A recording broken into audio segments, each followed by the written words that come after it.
अस्सलाम वालेकुम viewers, welcome to my YouTube channel day and food funda. मैं हूं नाइला दानिश। आज हम बना रहे हैं रमज़ान स्पेशल और गर्मी का तोड़ करने वाला खट्टा मीठा इमली आलू बुखारे का शरबत, जिसे पीकर आप एकदम ही तरोताज़ा हो जाएंगे। एक बार बनाने के बाद पूरे महीने के लिए फ्रिज में स्टोर कर लीजिए और फिर पूरे रमज़ान इसे पीकर एंजॉय कीजिए। शरबत बनाने के लिए यहाँ पर मैं 100 ग्राम आलू बुखारे और 200 ग्राम इमली का इस्तेमाल कर रही हूँ। इमली की मिकदार आलू बुखारे से डबल रखनी है। अब इमली आलू बुखारे में पानी डालकर पूरी रात के लिए भिगोना है या फिर कम से कम 4 से 5 घंटे के लिए। इमली आलू बुखारे यहाँ पर पूरी रात अच्छे से सोख हो चुके हैं। अब हम इनको एक बाउल में डालकर विस्क की मदद से खूब फेंट लेंगे। इससे इमली आलू बुखारे का गोदा और सीड्स अलग हो जाएंगे और फिर बाद में आसानी के साथ इन गुठलियों को हम अलहदा कर लेंगे।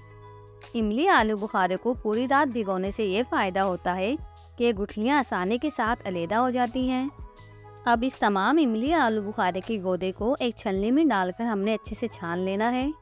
इमली आलू बुखारे की शरबत की तासीर बहुत ठंडी होती है, जिगर और मैदे की गर्मी दूर करता है और जिन लोगों को भूख नहीं लगती, इस शरबत का इस्तेमाल उन लोगों के लिए बहुत फ़ायदेमंद है। इमली आलू बुखारे का पल्प हमने एक बाउल में अलग निकाल लिया है और बाकी के इस गोदे से तमाम गुठलियाँ हम अलग कर लेंगे। गुठलियाँ अलहदा करने के बाद इस पल्प को हमने बिल्कुल भी ज़ाया नहीं करना है। मैं आपको बताऊंगी इसको किस तरह इस्तेमाल करना है।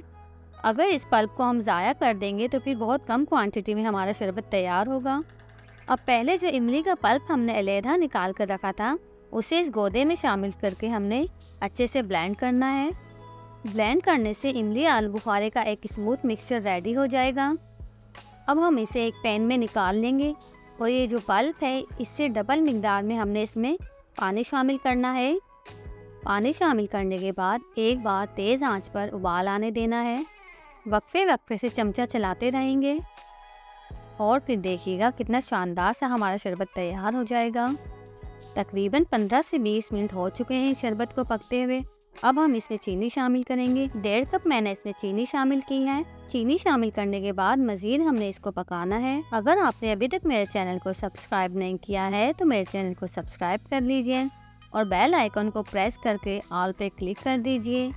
अब इसमें 1 टीस्पून पिसी हुई सौंफ, हाफ टी स्पून काला नमक, हाफ टी स्पून सफ़ेद नमक और 3 से 4 नींबू का रस शामिल करके इसको अच्छे से हम पका लेंगे।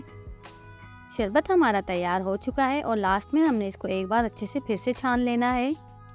और अब इस शरबत को किसी भी बोतल में डालकर आप फ्रिज में स्टोर कर लीजिए और फिर जब भी आपका शरबत पीने को दिल करे तो 1 गिलास पानी में 2 से 3 चम्मच ये शरबत डालकर आप तैयार कर लीजिए।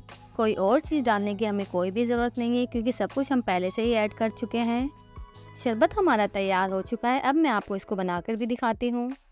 ठंडा ठार मज़ेदार सा शरबत बनाने के लिए सबसे पहले एक जग में हम बर्फ़ डालेंगे और फिर थोड़ा सा इमली आलू बुखारे का शरबत शामिल करेंगे।